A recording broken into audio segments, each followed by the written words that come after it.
নমস্কার। টোস্ট খাওয়া হলো, মানে টিফিন খাওয়া হলো, আর এখনও বোনের বাড়ি গিয়ে পৌঁছতে পারছি না। মানে ও তো বেরোবে সেই 11:30 বলেছে, মানে এখন 12টা বাজবে। তো বাড়ির জন্য তো রান্না তো করতে হবে। ও আমাদের সঙ্গে যাবে, ও হয়তো খেয়ে আসবে, কিন্তু বাড়িতে আরও মানুষজন আছে, মানে আমার শাশুড়ি আছে, তো রান্নাটা করে দিয়ে যাচ্ছি। আর হচ্ছে একটু পলতার বড়া করেছি আগে, মানে একটু পলতার স্বাদ ছিল, নষ্ট হয়ে যাবে। হচ্ছে ফুলকপি আলু মাছের ঝোল করছি, এদিকে পলতার বড়া আবার ভাজি।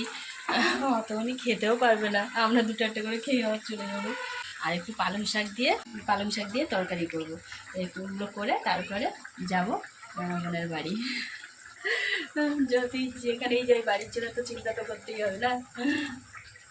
অবশেষে সময় হলো, এবার যাচ্ছি বোনের বাড়ি, রান্না বান্না সব সেরে সরে। টাটা। টাটা।